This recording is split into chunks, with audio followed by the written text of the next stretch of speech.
Hey guys, welcome back to Indian best education. दोस्तों, सबसे पहले तो आप सभी के प्यार और सपोर्ट के लिए आपका बहुत बहुत धन्यवाद। देखिए, आज हम पास्ट कंटिन्यूअस टेंस पढ़ने वाले हैं। पास्ट कंटिन्यूअस टेंस है, उसकी देखिए पहचान होती क्या है। पहचान है इसकी रहा था, रही थी, रहे थे। मतलब आपको वर्ब में क्या मिलेगा? रहा था मिलेगा, या रही थी मिलेगा, या फिर रहे थे मिलेगा। जैसे जैसे मैंने कहा, वह पढ़ रही थी, वह खाना खा रही थी, वह खेल रही थी, वह टीवी देख रही थी। तो ये सब किस में आएगा? ये सब पास्ट कंटिन्यूअस टेंस में आएगा। इसकी हेल्पिंग वर्ब होती है वाज वर्ब। देखिए, वाज का यूज सिंगुलर सब्जेक्ट के साथ होता है, जबकि वर का यूज किसके साथ होता है? प्लूरल सब्जेक्ट के साथ होता है। सिंगुलर का मतलब होता है एक वचन, प्लूरल का मतलब होता है बहुवचन। अगर आपके पास एक से अधिक पर्सन है, एक से ज़्यादा व्यक्ति काम को कर रहे हैं, तो क्या हो जाएगा? प्लूरल हो जाएगा। अगर एक व्यक्ति, अकेला व्यक्ति काम कर रहा है, तो वो सिंगुलर हो जाएगा। ठीक है। इसकी एडवर्ब्स देखिए, इसकी एडवर्ब्स होती हैं एट दिस टाइम। सॉरी, इसमें दिस नहीं आएगा, इसमें एट दैट टाइम। इसको करेक्ट कर लीजिएगा। इसकी एडवर्ब्स होती हैं एट दैट टाइम और एट दैट मोमेंट। ये दोनों इसकी एडवर्ब्स होती हैं। वेन वाइल का यूज भी इसी में होता है। देखिए, यहाँ लिखा है वेन वाइल का यूज, ये भी इसी में होता है। कैसे होता है वो हम आगे पढ़ेंगे। सबसे पहले देखो, इस टेंस का यूज ऐसे कार्यों में होता है जो भूतकाल में जारी थे। मतलब अभी थोड़ी देर पहले मैंने बताया, जैसे वह सो रही थी, वह पढ़ रही थी। तो ये सब ऐसे कार्य हैं जो भूतकाल समय में जारी थे। ठीक है, कर रहे थे। कौन से समय में? भूतकाल में। फॉर्मूला देखिए, फॉर्मूला वैसे लिखवाने की ज़रूरत है नहीं, क्योंकि हम पीछे भी पढ़ चुके हैं। कुछ नहीं, कंटिन्यूस है तो वर्ब में आईएनजी हो गया, और हेल्पिंग वर्ब चेंज होती है तो इसकी हेल्पिंग वर्ब वॉज वर्ब होती है, तो इसमें वॉज वर्ब ऐड कर दिया। ये अफ्रीमेटिव का है और ये इंटेरेबुड का है। अगर नेगेटिव होता तो तीसरे नंबर पर नोट लगा देते। अब देखिए, वेन वाइल का यूज होता कब है? देखो, आपको एक क्लोज मिलेगा यहाँ से यहाँ तक। ठीक है। फिर आपको दूसरी तरफ एक क्लोज और मिलेगा। ठीक है। जिसमें क्लोजेस होते क्या है? मतलब एक ही सेंटेंस होता है, अलग अलग पार्ट में डिवाइड होता है। ठीक है। तो वेन के साथ में आपको वर्ब की सेकेंड फॉर्म लगानी है, और दूसरी तरफ आपको लगाना है वाजवर और वर्ब की फर्स्ट फॉर्म में आईएनजी। दूसरी तरफ क्या लगाना है? वाजवर और वर्ब की फर्स्ट फॉर्म में आईएनजी। अगर आपको सेंटेंस में वाइल मिलता है, तो वाइल के साथ में आपको लगाना है वाजवर वर्ब की फर्स्ट फॉर्म में आईएनजी। लेकिन दूसरी तरफ, दूसरे क्लोज में क्या करना? आपको वर्ब की सेकेंड फॉर्म लगा देना, वर्ब की सेकेंड फॉर्म। ठीक है। इधर आपको क्या करना है? वाइल के साथ में वाजवर वर्ब की फर्स्ट फॉर्म में आईएनजी, और दूसरी तरफ वर्ब की सेकेंड फॉर्म लगा देनी है। देखिए, एग्जाम्पल से समझ में आएगा। एग्जाम्पल देखो इसके।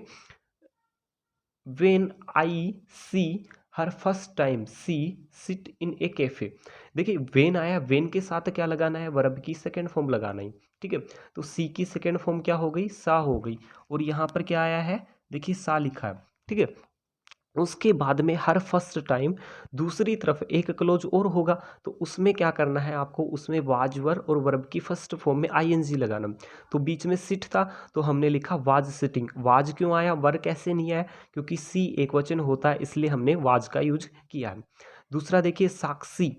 फिर कोष्टक में हर्ट हर फिंगर वाइल सी। देखिए, कोमा नहीं आएगा, दो कंजक्शन आती है तो कोमा नहीं आता। फिर वाइल सी कट वेजिटेबल्स। देखिए, बीच में कट दिया। देखो, वाइल के साथ में तो वाजवर लग गया। ठीक है। वाजवर वर्ब की फर्स्ट फॉर्म में आईएनजी, क्योंकि यहाँ दे भी रखा है। लेकिन दूसरे क्लोज में क्या आता है? दूसरे क्लोज में आता है वर्ब की सेकेंड फॉर्म। ठीक है।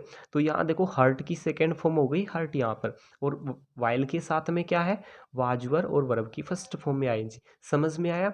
अगर वेन होगा तो वर्ब की सेकेंड फॉर्म उसके साथ में, अगर वाइल होगा तो उसके साथ में वाजवर और वर्ब की फर्स्ट फॉर्म में आईएनजी।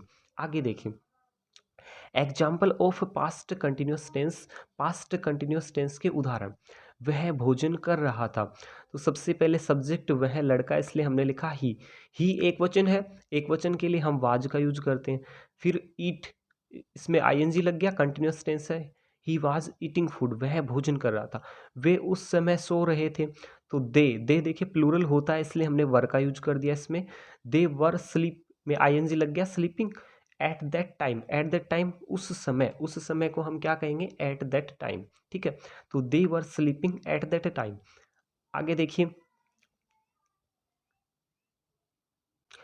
वे क्रिकेट खेल रहे थे। ठीक है। तो सबसे पहले वे के लिए हमने लिखा सब्जेक्ट लिख दिया दे, उसके बाद में हेल्पिंग वर्ब, देखिए दे बहुवचन है वो वर्ब हो गया। खेलना, खेलना को बोलते प्ले, उसमें आईएनजी लग गया प्लेइंग। लास्ट में ऑब्जेक्ट क्रिकेट, इसका ऑब्जेक्ट हो गया। तो दे वर प्लेइंग क्रिकेट, अध्यापक बच्चों की पिटाई कर रहे थे। तो the teachers were being were beating the childrens. अब देखिए चिल्ड्रंस नहीं चिल्ड्रन, तो द टीचर्स एक टीचर की बात नहीं की जा रही है। देखो द टीचर्स मतलब बहुत सारे टीचर हैं, अगर टीचर अकेला होता तो यहाँ वाज लगता, ठीक है। वर का यूज क्यों हुआ है, क्योंकि टीचर्स है मतलब बहुत सारे टीचर हो गए। आगे देखिए करीना व्यायाम कर रही थी, तो सबसे पहले सब्जेक्ट हो गया करीना, करीना एक वचन है तो वाज का यूज हो गया। व्यायाम करना को कहते हैं एक्सरसाइजिंग, तो करीना वाज एक्सरसाइजिंग। वह उन दिनों बहुत पढ़ाई किया करता था। देखिए पास्ट की कोई भी हैबिट होती है, मैंने पास्ट सिंपल टेंस में आपको करवाया भी है कि पास्ट हैबिट के लिए हम यूज्ड टू का यूज करते हैं, ठीक है। तो ये कोई पास्ट हैबिट है, उन दिनों पढ़ाई किया करता था, ठीक है।